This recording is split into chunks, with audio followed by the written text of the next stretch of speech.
Hey guys, welcome back to Out of the Park Baseball 22 with the Cincinnati Reds. It's Thursday, July 1st, 2032, and we are 9.5 games up on the Cubs. And before we get to July, a couple things.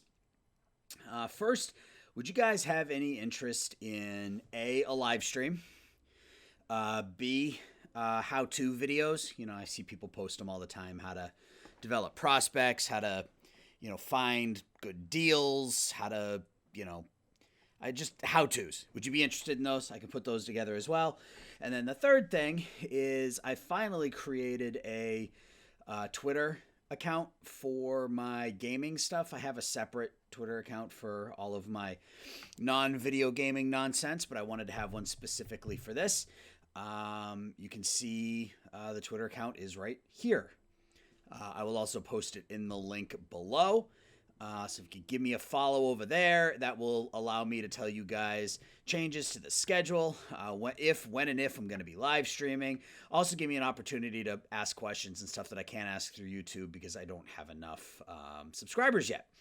So I need about 725 more subscribers in order to put up polls. So we're still a ways away.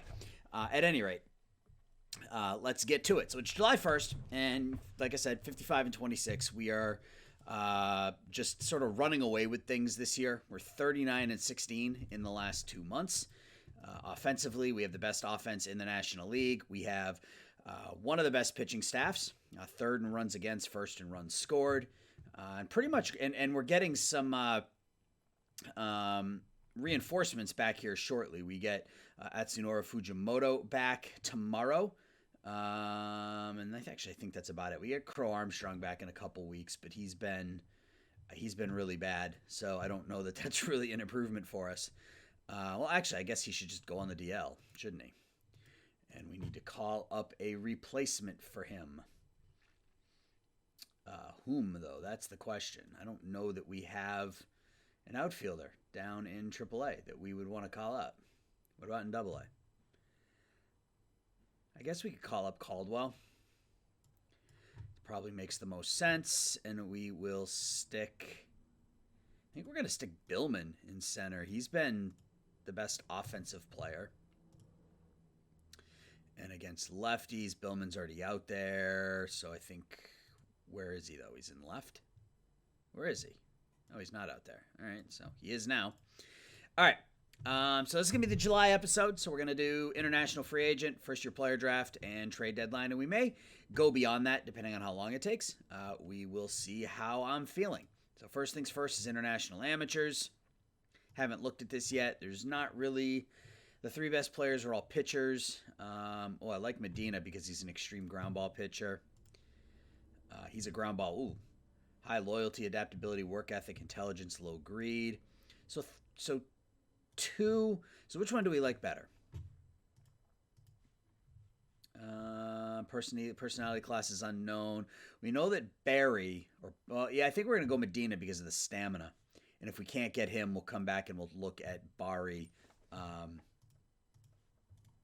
We'll look at Barry in a second. So we're going to sim day by day until we get to the All-Star game. And then that gets us through the draft and the All-Star game. And then I'll, any deals that need to be made, I'll make in this time frame. And then I'll come back before the end of the month. So first game of the month. Oh, we're off today. Look at that. Fujimoto is eligible to come off the disabled list. Who goes down? I think it's going to be Curtis. He's been our worst pitcher so far. And I have to sneeze. Do I? I don't know if I do. I thought I did. But yeah, okay, so nothing came out. I guess I don't have to sneeze. All right, which pitcher goes to... So Medellin... we put in the starting rotation when Fujimoto got hurt, and he was actually really, really good. Hasn't given up more than 3 earned runs in a start. He went, and then that was his first start. But since then, it's been 1-0, 1-2-2. I don't know how I can take him out just yet.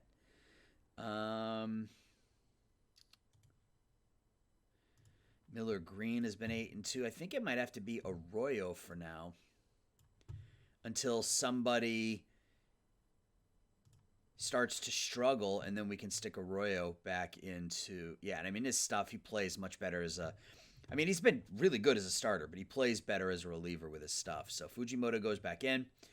Did we get a message from. Okay, so mid-season review of goals. Coliano has been fantastic, so he's happy there. We can win without homegrown talent. He's been delighted with us. Well, we got to re-sign everybody. Got to re-sign everyone. We want to keep the band together. Davy Cruz and Greg Turner. All right. Top 100 prospects. We don't have anybody.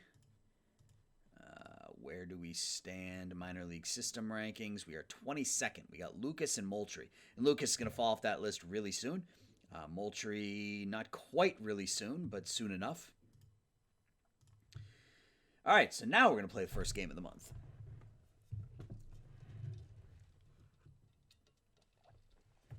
We lose 4-2, and Medina doesn't want to play for us. So we got to go back to international amateurs. Go to Gonzalez. No, I'm going to go with Bari just because of that work ethic. So let's just offer him $4 million, not $40 million, $4 million. See if we can get him to sign for that. Go back to the team schedule and let's keep going. 7-5 win. So we get 3 hits, 2 RBIs from Zumaya, 2 RBIs from Guzman. Barnes went 4 2/3 innings. Didn't go long enough for the win. Hayes pitches pretty well. Arroyo in his first relief outing gives up a couple of runs, but Stewart and Morales. And that's the other thing, if you remember, we moved Al Morales to the bullpen, and we made him our closer. He hadn't pitched particularly well as a starter, but so far 4 2/3, 1 run. So that's good. Cool. Keep an eye out for the international guy. Hopefully we can sign him. Final game against the Cubs. It's a 5-4 win in 10 innings. So we scored a run in the 9th and a run in the 10th. Bregman homers. Billman homers. Fujimoto's first start back goes 5 2/3. Gives up 2 runs. Ingram blows the save. His control abandoned him in this one. Teal picks up the win. Morales with another save, though. 3 games against Atlanta. Did I? Okay, so we signed Bari, which is good. Arnold Bari out of Italy. Ground ball pitcher. He's only 2 stars right now, but ground ball pitcher, high work ethic. So the potential is there for him to reach this. So, and it only cost us $4 million. So that's good. We save an extra $1 million there. We win again, 8-5. Medellin gets the win, even though it gives up 4 and 5. Gutierrez pitches 2 shutouts. Stewart pitches an inning and 2/3, and Arroyo picks up the save. Arce homers twice. Juan Arce, 2 for 4, 4 RBIs. Excellent. So it's 3 wins in a row. Game 2 against the Braves. A 7-2 win, and I don't really know what we're going to need. I mean, you can always use more pitching, right? But I don't know if the demands are going to be too high. So, we may look at maybe trying to pick up an outfielder, maybe try to pick up a center fielder, since Billman and Crow Armstrong aren't long-term solutions. Another huge game. Zamaya's already got 90 RBIs. We've only played 86 games. This is crazy. He's on pace for 170 runs knocked in. Guzman 2 hits. Desmond had 3 hits. Green goes 7 innings of 2-hit ball to win his 9th. Game 3 against the Braves as we look for our 5th win in a row. And we get it, 9-4.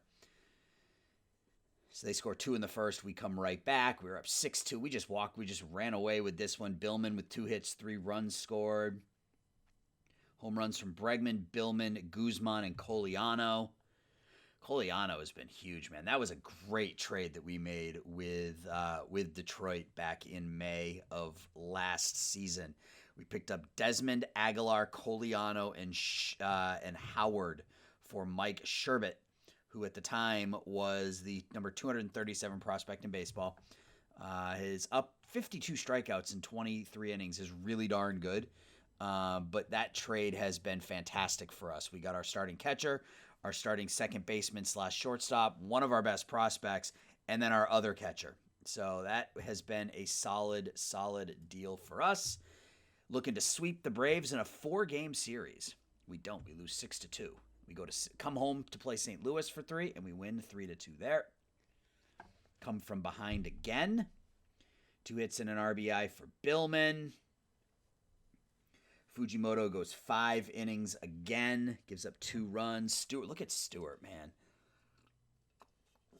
2 perfect innings, striking out 5. Morales comes in, strikes out the side in the 9th to get the save. Coliano with another home run. Game 2. We lose 5-2. All right, so we're going to play this game, and then we'll do the draft. Or we'll sim. Okay, that's what I wanted to do. Figured we'd sim the game, and then it takes us to the draft. So we win 5-4. We score 3 in the bottom of the 9th. Looks like Coliano homers again. Yep. Stewart picks up the win, even though he gives up a run. He's 6-4. So we are currently 62-29, 11 games up, and just, making a mockery of the National League. Adam Zumaya is in the Triple Crown running. He's only one home run behind Justin Olsen, but he leads in batting average, leads in RBIs, he leads in OPS, he leads in WAR. So he is having himself quite a season. All-Star Game. So All-Star Game rosters, any Cincinnati Reds. Alex Arroyo, we just moved him to the bullpen. He makes the All-Star team. Tony Stewart. So Stewart and Arroyo make the All-Star team. Is it because he's considered a reliever? Now he made the All-Star team? I don't know. That's weird. But Stewart makes it. Coliano makes it. Anybody else? Guzman makes it. Zumaya makes it. So Zumaya, Guzman, Coliano, Stewart, and Arroyo make the All-Star game. Cool. Prospects? Dan Campbell, Moultrie, and that's it. Campbell and Moultrie. That's to be expected. And so we'll delete these and we'll get to the draft. So we're picking 30th. As we go further on in this, the drafts become less and less interesting and important. Because we just aren't picking that high. So our decisions are made relatively easy for us. So we got a couple of 3.5-star relievers. I'm not going to pick a reliever with the first pick. Noel Brandenburg. No. John Gussman. And he's pretty good ground ball pitcher. Good stamina. He's not bad. Josh Rockdy. More developed. Mid-rotation piece. So I think Rockdy, then Gussman. We'll see what hitters are available. Orlando Alvarado. I mean, he can hit. He can certainly hit. He can't really field or do much else, but who do they think we should take? Whit McCartney. That was the next name I was going to look at. This guy right here. High leader, high work ethic. Yeah, I mean, he's got a good power bat. With the high leader and high work ethic, it's entirely possible that he could end up with higher ratings than this. He's a left fielder, but that's fine. Yeah, I like Whit McCartney. And he's cheap. We'll take him. Let's go to our next pick. Are either of those pitchers still there? Either of those starters still there? No, they are not. All right, that's fine. Let's go back. Oh, who's Bob Collins? Ground ball pitcher, high schooler, meh.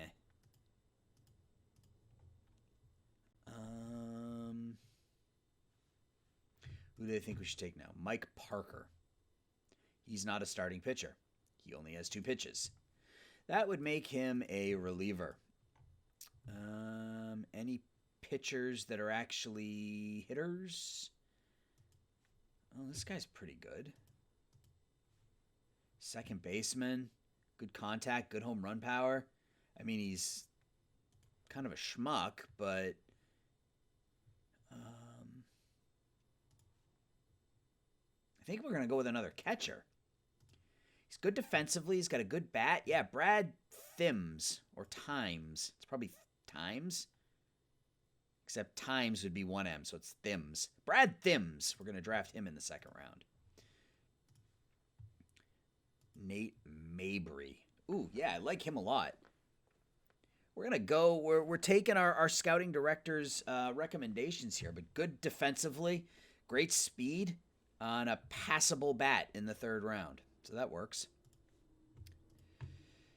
All right. Let's go to pitch potential now.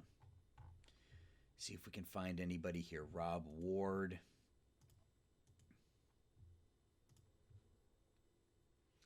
Mike Thomas has two. If that curveball was better, I might make a run at him now. No. No. He's 20. Nah. Zane Fuentes. High loyalty, high adaptability, 3 good pitches, 18-year-old, average, but just above average stuff, average control and bad movement. But if, again, random talent development, those are the types of pitchers that turn into something. Jordan Mendoza. He's a good reliever. Yeah, we're going to take Jordan Mendoza and make him a pitcher.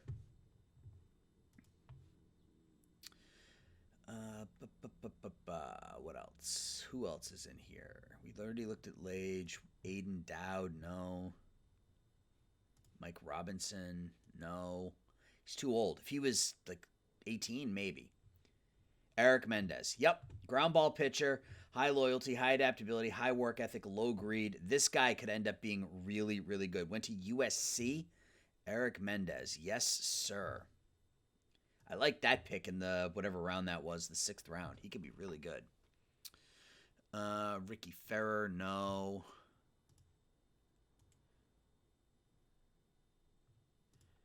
He's got 3 great pitches.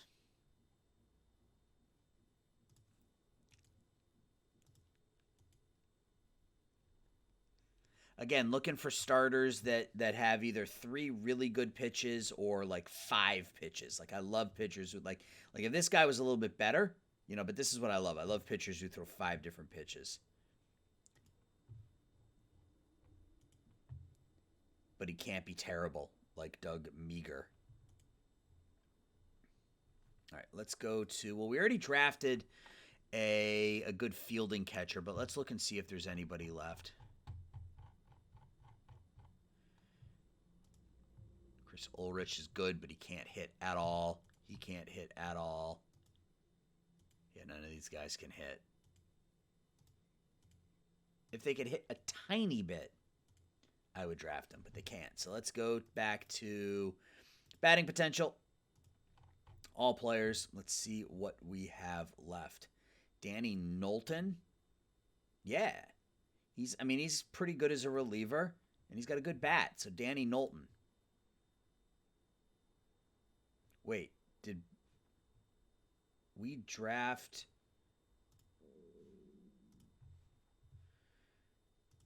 Hang on a second.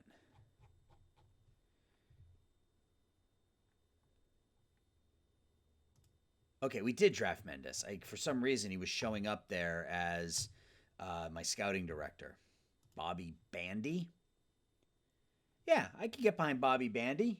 Good stuff. Decent control. Again, 3 good pitches. Considering he's free, he could end up being somebody who could help us down the road.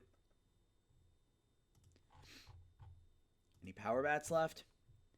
Jonathan Mancini. He's already 21, though. If he was 18, I would take a run at him. I think we might be closing in on the end here. Jonah Sanders.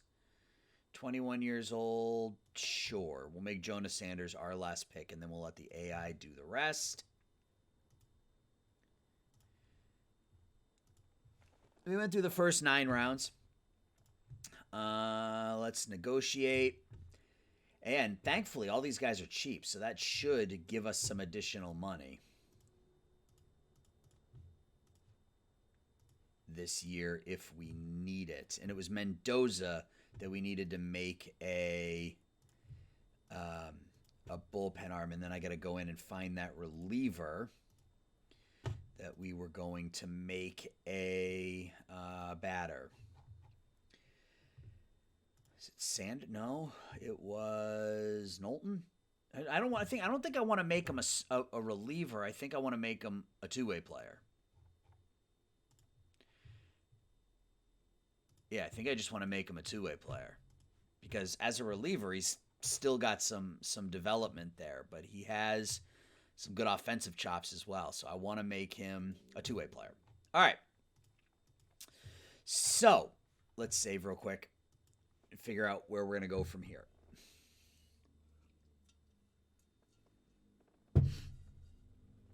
So offensively, I think we're in good shape. My iced coffee is really watered down. That's gross. It tastes like coffee-flavored water. That's disgusting.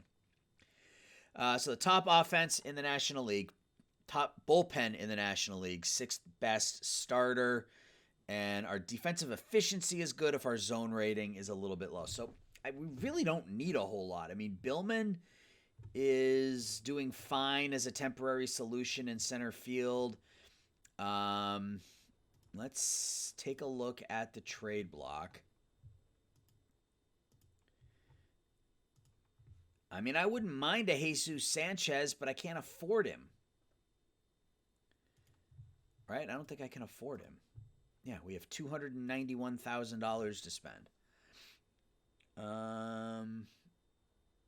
They would have to eat the entirety of the contract. Tatum Marsh?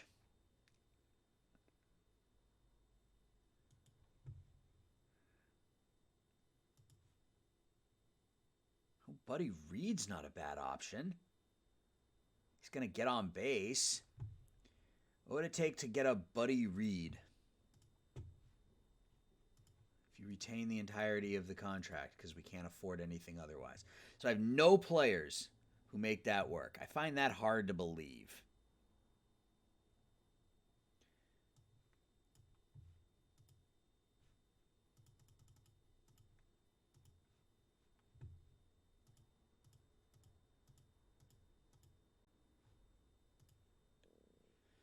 Yeah, I'm not giving up any of these players for him.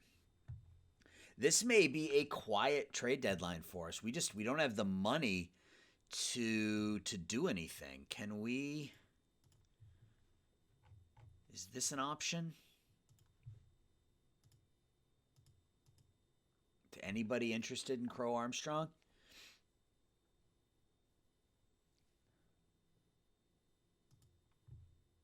I mean, do we do this and free up $8 million, and then maybe we can add somebody? I mean, we're not going to re-sign him. We can't offer him an ARB. We can't offer him a qualifying offer because we offered it to him last year and he took it. I think we're going to do this. That frees up the money this year, gives us the opportunity to potentially bring in an impact center fielder or middle infielder maybe for this year.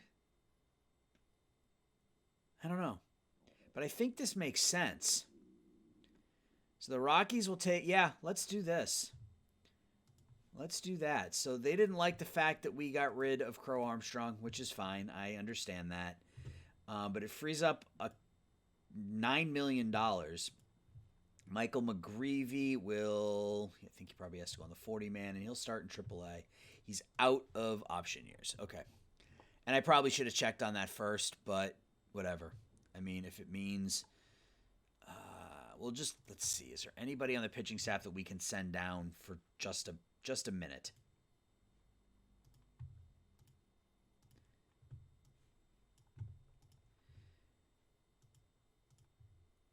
let's see how this goes. And I hate to send Gutierrez down. Yeah, there's no reason for him to be down. His control is getting better. He's got to be up. So, McGreevy. Yeah, we'll designate him. I mean, that was really I don't know if that was the right move. I really don't. But what I do know is that we now have $8 million to spend this year on somebody who is better than what we were getting out of Crow Armstrong.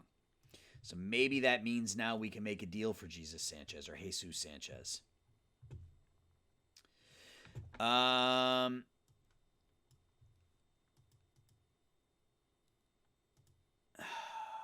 Brown.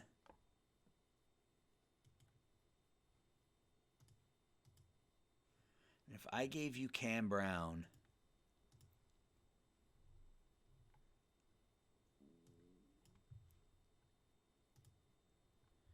and then, so you want Cam Brown and a prospect.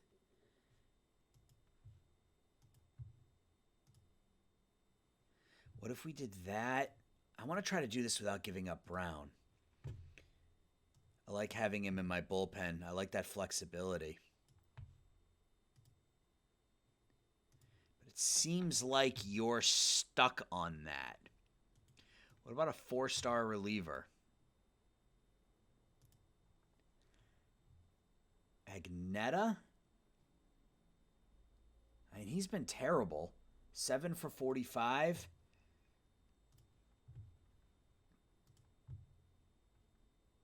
And then we would just call up who?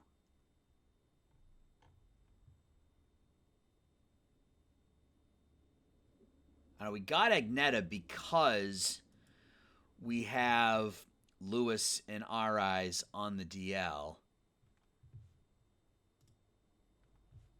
But if we get them to retain a little, how much will they retain? The more they retain, okay. So that would give us $3 million to try to find a backup. Yeah, I think this is the deal that makes sense. Let's bring in Jesus Sanchez to be our center fielder for the rest of the season. We'll go to designated. We will call up Sanchez. We're going to have to send an outfielder down. Caldwell can go down. Sanchez moves in to the starting lineup.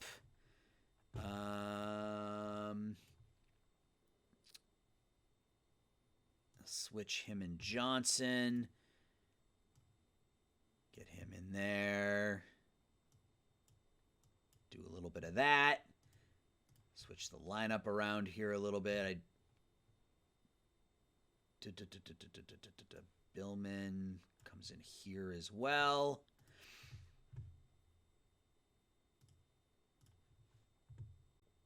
I don't want him starting every second game against anybody, really.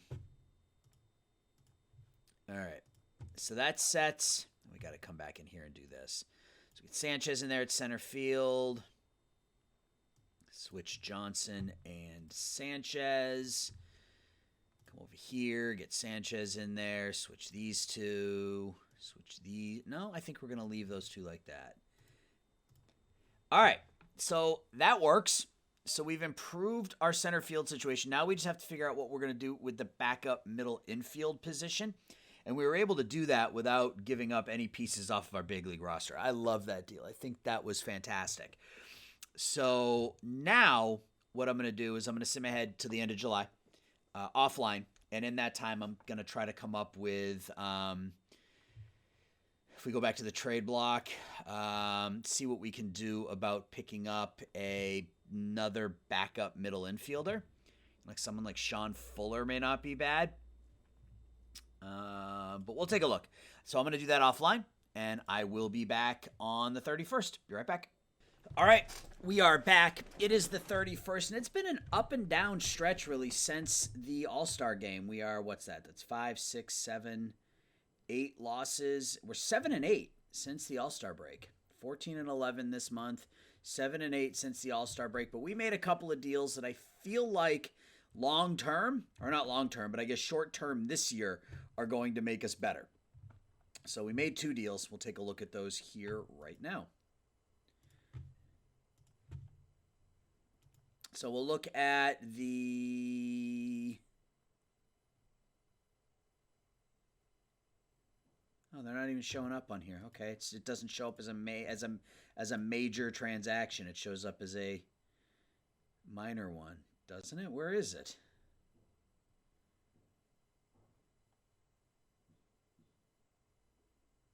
Where is it? Oh, it's right here. So we picked up Sean Fuller. I mentioned him really right off the bat as somebody who could back up at the middle infield position for the rest of the season. We got him from San Francisco for really a nothing burger. A 23-year-old half-star, 1.5-star catcher who they have already moved to first base, Mitch Arman. So that was deal number one. That gives us that backup infielder. They also retain 90% of the contract. And because they retain 90% of the contract, it allowed us to make the big deal. You already saw the Jesus Sanchez deal. You already saw the Pete Crow Armstrong deal. It allowed us to make this big one right here with the Pittsburgh Pirates. So we traded Alex Arroyo, excuse me, who was, was fragile and got hurt as soon as the Pirates picked him up. So that's fine. So we traded Arroyo, 25-year-old minor league first baseman Chris Chicon, who we had picked up earlier this season from who? Who did we get him from? Colorado, like a month and a half earlier with James Hayes in the Washaba deal. So we traded Arroyo, Chicon, Ken Brumley, who's a 2-star, 1.5-star, 2-star outfielder. Who was in high A ball for us, wasn't hitting particularly well, and Alvaro Velez, who is a decent potential starter. He's considered a reliever, but decent stuff, good control, potentially 4 good pitches, high work ethic, and in exchange we get Randy Ganshorn. He is a 28-year-old in the last year of his contract, so it's likely to be a rental. He's made 2 starts for us so far. One of them was lights out. His first start, 7 2/3, 3 hits, no runs, 6 strikeouts. Second start, gave up 5 3 2/3, but he's a ground ball pitcher. 84 stuff, 3 great pitches, and he moves right into our rotation. So those are the 2 deals we made. And we signed all of our minor leaguers. Didn't we? Yes, Whit McCartney was our first pick. We're going to disable AI promotion. Mendez, they moved him to relief. I want him to be a starter. Force roll starter. And we are going to disable AI promotion as well there.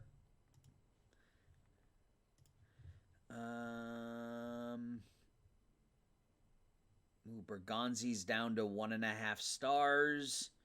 So we will enable AI promotion. That's fine. The rest of these guys are fine where they are. I'm not going to mess with the promotion demotion stuff with them. So those are the deals that we made. It's the 31st. We're 69 and 37. 69 and 37. Yeah. I think we're good. So I think we're good to just sim through this day. We'll take a look at the stats, and then I'll quickly sim through August offline, and we'll come back and we'll look at stats, and we'll call it a relatively quick episode here. So let's go ahead and sim this game. Final game of the month, 8.5 game lead on the Cubs.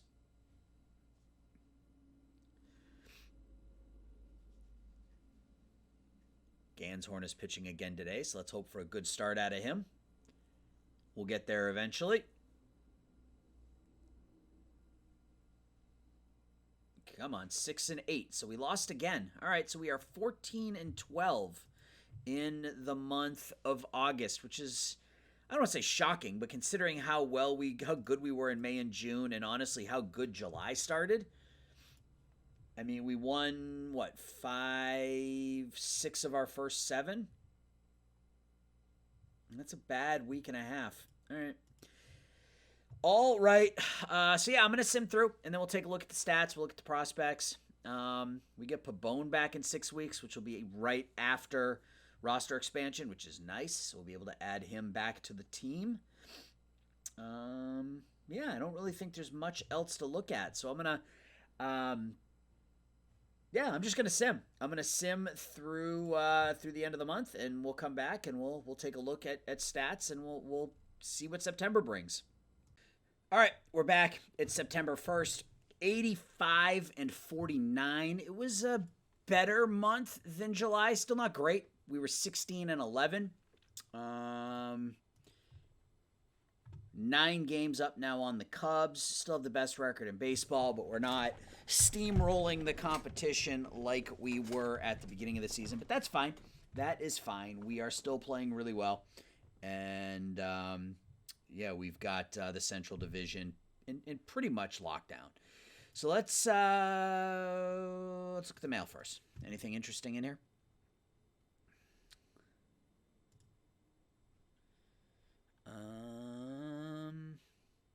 400 home runs for the former Detroit Tigers star Spencer Torkelson at age 33. How's he done over his career?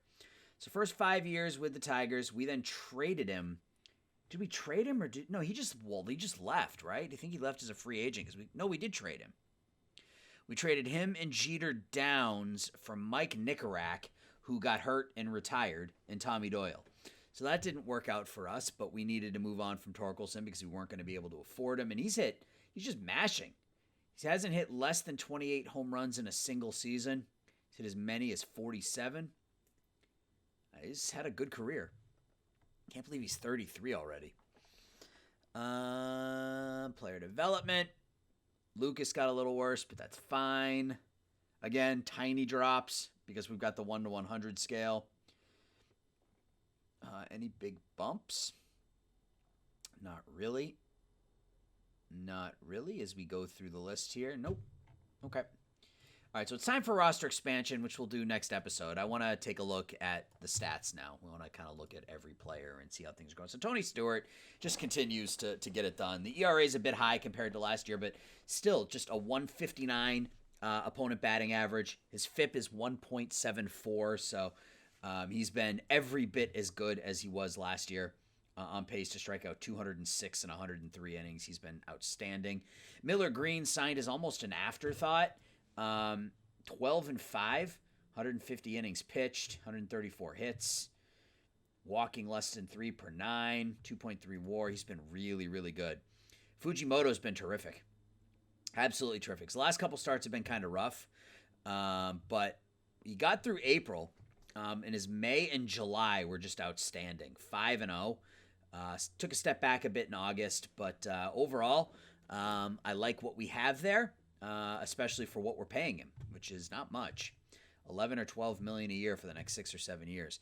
Al Morales has slid into the bullpen role and done a nice job. If we look at his splits, 2-1 with a 1.76 ERA, 42 strikeouts and 6 walks in 30 innings. Look at his walk rate. He's cut his walk rate in half since becoming a bullpen arm, and he's been terrific. So Lucas has had a nice rookie campaign for us. 9 and 5, 3.32 ERA. Started in the bullpen. He's been a starter for the last couple of months, and he's been really good.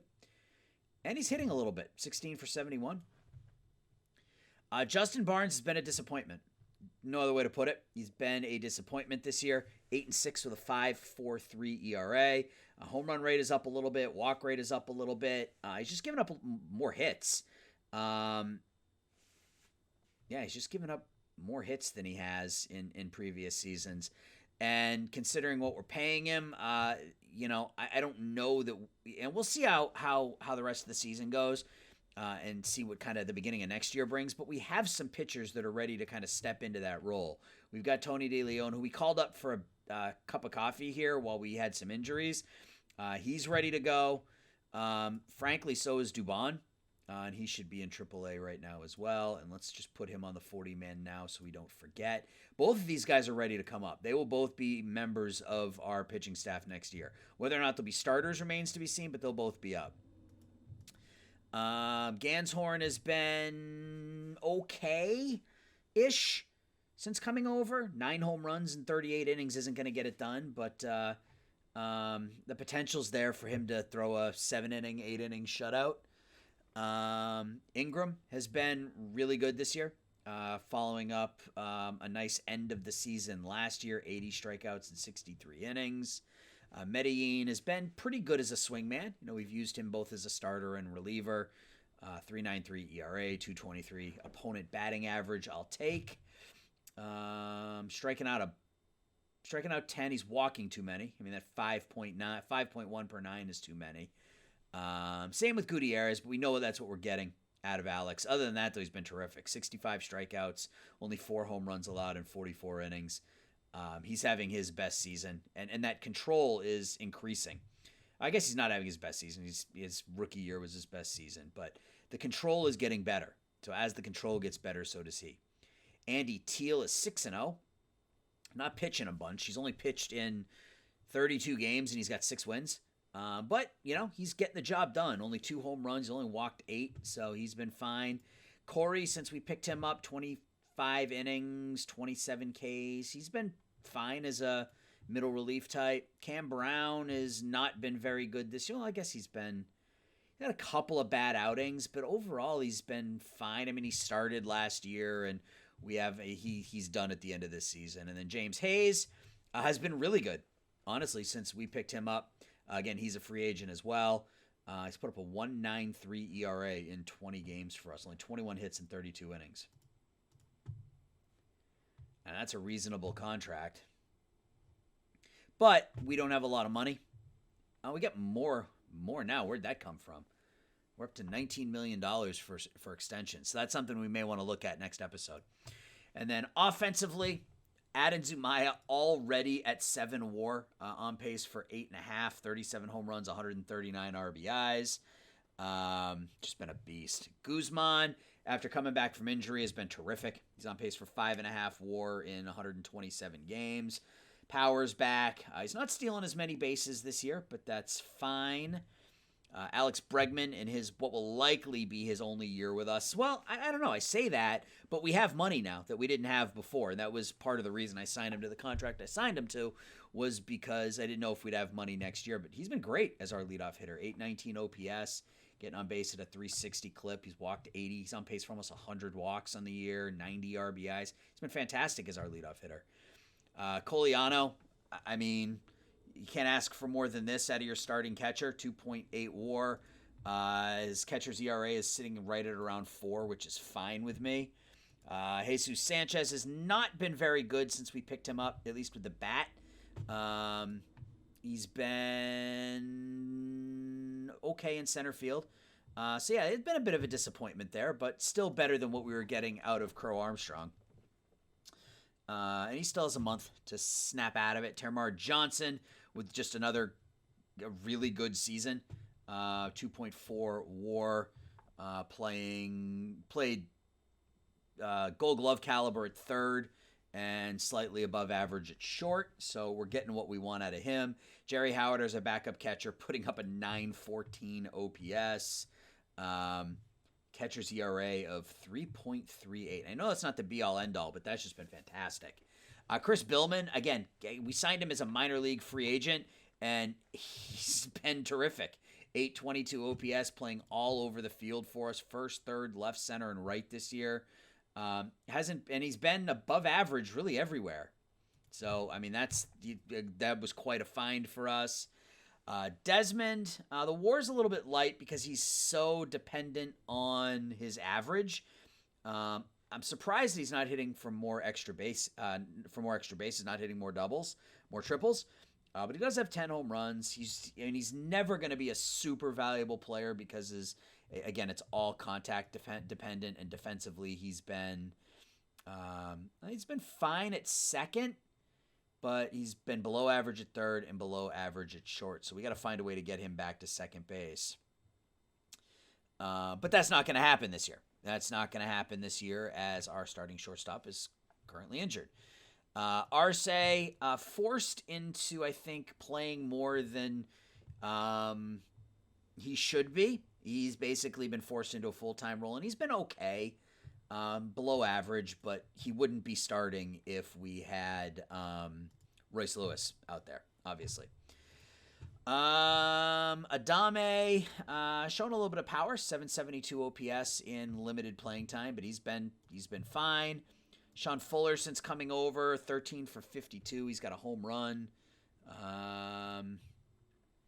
Playing good defense at third, and a little bit below average at short. And then Damon Long, that experiment, I think, is about up. We gave him a shot a couple years ago, and he wasn't particularly good, and he's gotten worse ever since. So that's where we stand from a statistical point of view. Let's look at the pipeline. Look at our team. So we've talked about Lucas. Eric Moultrie. Hitting's getting a little bit better in high A ball, but I think he's just going to spend the rest of the year there and continue to develop. He is our top prospect. Tony De Leon, we talked about. He's been really good in AAA. He will be up next season. Jesus Fernandez was our top pick a year ago, and he's coming along really nicely. Look at that, 5 above average pitches. He's going to be really good when he develops completely. He could end up being I suspect that the potential will jump at some point as these ratings advance, but he's been really good. I'm really excited about him. Coliano is obviously up. Dubon, we talked about already. He took a big leap this year as well. Really good season in AA. He's in AAA now. We'll call him up next year. He's got a knuckle curve and a screwball. That's awesome. I love that. He's got a cutter, a curveball, a screwball, a knuckle curve, and a changeup. It's a terrific pitch combination. Chris Laxton was our third-round pick in 2030. Currently in high A ball, where he's hitting okay. He'll spend the rest of the season there because he started the season in regular A ball. Hopefully that center field can continue to develop. He'll be a decent number 8 hitter if he can play center field. Aguilar, wow, is now crushing.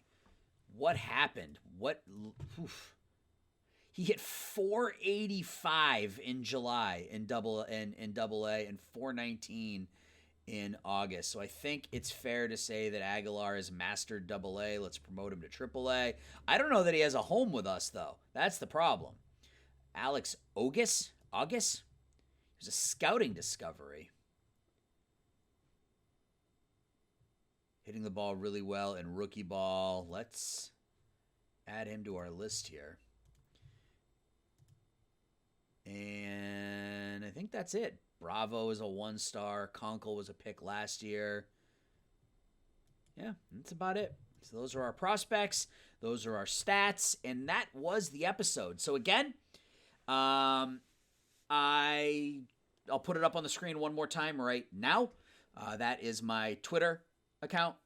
So if you haven't, well, I guess you probably haven't, since this is the first you're seeing of it. But if you have Twitter and you want updates on when I'm going to be posting videos, what my schedule is going to look like, when I'm going to be streaming for both, potentially for these playthroughs, and then definitely my GM Games playthrough, that's where that information will be. It'll also give me an opportunity to ask questions about what you guys want to see, what types of Let's Plays, what it is you want me to do. So I appreciate you guys watching. I appreciate your support, and I will talk to everybody soon. Bye-bye.